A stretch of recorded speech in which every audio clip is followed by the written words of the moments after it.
What's going on, Guardians? Your boy Sly here, and welcome to my humble channel. Today we're going to talk about artifacts, guys. Now, not some creepy mummified penis type artifact. We're going to talk about those boring things that really don't anything, sitting on the right-hand side of your inventory and right underneath your armor slot. Artifacts were a cool topic pre-Taken King, but now they're just another hassle to grind for in order to get max light.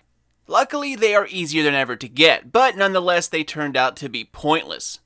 Or did it? I just recently published the novel equivalent of the YouTuber video yesterday, and that took me literally all night, late into the night, then early morning into late morning. You can totally hear it in my voice at one point, but this info explosion that has so much awesome stuff in it was just hard to pack all into one video. But the thing I didn't go into much detail about is this new system coming with Rise of Iron that will completely overhaul the current dual artifact system. Now, there were a lot of theories pre-Taken King when the artifact was kind of leaked out, and then at E3 2 years ago showed a bare slot showing the artifact that they were definitely on the way. At the time, imaginations were running absolutely wild. Everything from changeable supers to changeable quick slots for heavy synth consumables, etc., all the way up to a pet system. Well, any of those would have been better than what we got, and I think Bungie heard our cries. Game Informer published this massive 16-page article a few days ago, accessible to its digital subscribers only, which, by the way, you can watch the entire rundown of all the major changes and the first ever glimpse at all of the raid armor, trials armor, a few new exotics, cosmetic items, and so much more right here. Just click the link above. But one of those changes I didn't get into because it was better served as a separate video was about these new artifacts and this entire new system. So as it turns out, some of us were pretty close in guessing what these artifacts would ultimately turn out to be. Instead of a useless relic only used to stabilize the new light system, we're getting an item that will absolutely change the way we play the game. In some instances, it could be the matter of beating an activity or losing an activity, depending on your choice. In the Taken King, we had a seemingly infinite amount of choices when it came to artifact slots. All were like snippets of lore or items from the story, and some were pretty cool. All those choices are going away in favor of a system that so far has only announced 8 artifacts in total.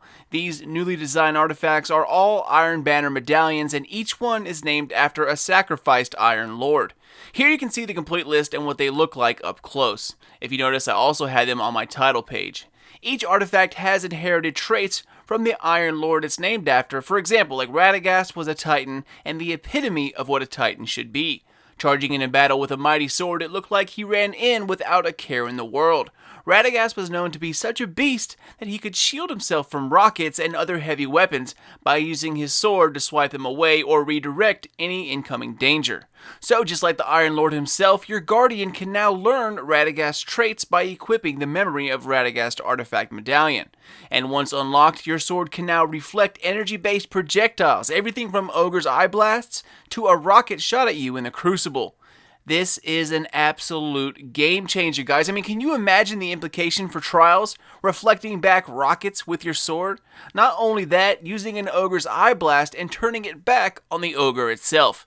This will absolutely redefine how raids and how the Crucible will be played from here on out. Another example, and one that I'll probably equip the entire time, unless something else is needed, is the memory of Jolder. Jolder was another Titan champion that, like Radagast, would be the poster child for the Titan, a brute force tank. She, yes, she was always known for running into every fight possible. This medallion will finally, and guys, I mean freaking finally eliminate the sprint lock. Guardians can now ceaselessly charge ahead by eliminating the sprint cooldown.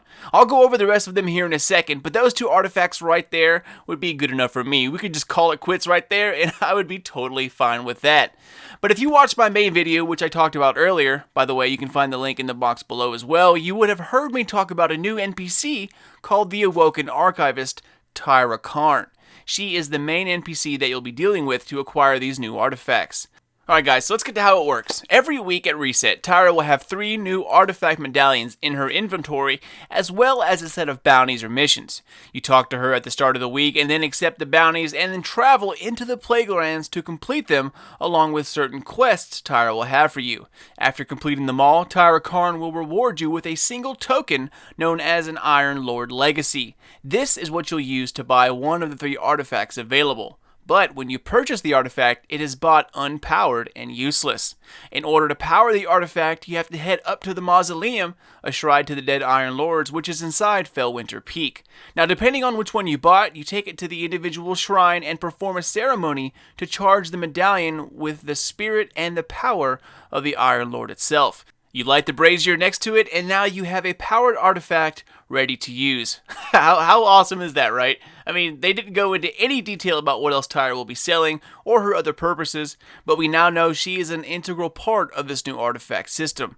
Pretty much the Petra Venge of Fellwinter Peak. Alright, so next up, let's take a look at each medallion. You know two of them already, which we went over earlier, and you can see them right here. First up, the memory of Radagast. Described as the first among equal, Radagast the Titan was the King Arthur of the group and strode into battle with a mighty sword in hand. His artifact adds a new ability for sword-heavy weapons, letting you reflect energy-based projectiles, including everything from an ogre's blasts to a Crucible opponent's rocket. Next up, we have the memory of Jolder, and it reads, a particularly close companion of Saladin, Jolder was a mighty Titan champion who ran bravely into battle without a thought for her own safety. Her artifact bears an ability that many players have longed for since the game's launch, the ability to completely eliminate sprint cooldown, allowing your Guardian to ceaselessly charge ahead. Alright, so let's take a look at the other 6, and first up we have the memory of Perun. The field commander of the Iron Lords was a consummate strategist, and her situational awareness went beyond even fellow hunters. If you bear her artifact into battle, then enemy guardians with full supers will be highlighted yellow, and all enemies with low health will be highlighted red for easy targeting. Next, we have the memory of Selimar. Selimar was proud, wrathful, brilliant, and the architect of the Iron Temple that sits atop Fellwinter's Peak. He was a defense-oriented Titan, always looking for a way to offer better protection. As such, his artifact provides a unique ward, the ability to dramatically reduce any damage inflicted through the damage over time effects. This should be a welcome deterrence, especially since the infamous Thorn Hand Cannon is making a comeback in Year 3. Memory of Fellwinter is next. The great enigma of the Iron Lords. Fellwinter was an Iron Lord with good intentions, but sometimes questionable and unusual ways of interacting with the light. The Warlock discovered the mountaintop retreat that would become the Iron Lord's home. His artifact offers the most dramatic gameplay modifier out of them all. Lose your super, but gain an extra grenade, melee, and a boost to all your stats. Orbs will now recharge both your grenade and melee abilities. Depending on the stat boost, guys, this could be a very, very powerful artifact. Next up, we have the memory of Galeon. The hunter named Galeon may have been a sullen pessimist, but few doubted his assessment of the situation on the ground, no matter how dire. Guardians that wield his artifact gain a detailed radar at all times, and radar persists even while aiming primary weapons. Next up, Scory. Memory of Scory. If Radagast echoes the legend of King Arthur, then Scory, it would be Merlin. This legendary battle bard and warlock inspired her allies with songs and wisdom. Guardians who follow in her footsteps use her artifact to glow with an inspiring light that speeds up super recharge for all nearby allies. And moving on to the last one, we have the memory of Timur, not sure how you say it. Creepy and misunderstood, Timur's warlock powers and demeanor almost recall those of a controlling necromancer.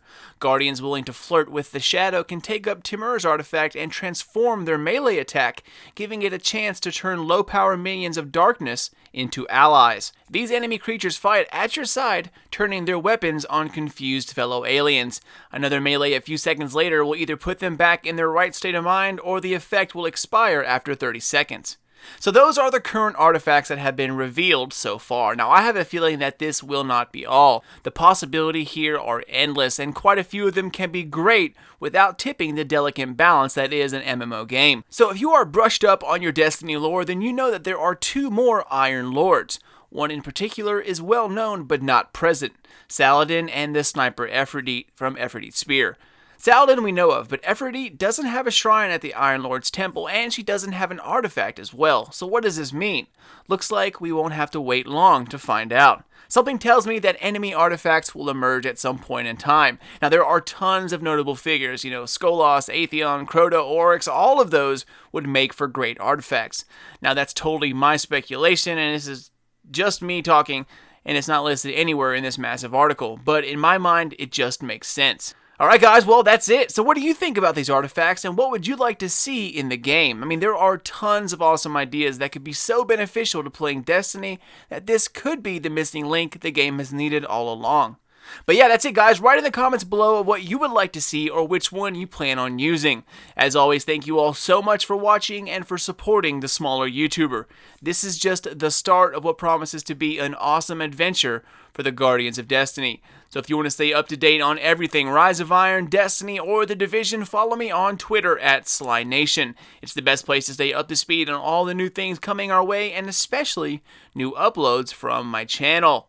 Alright guys, have a great end of the week, and I will catch you all later when Xur pops in early Friday morning. But until then, this is your boy Sly. Done, gone, out. Ammo inbound. Zone B secure.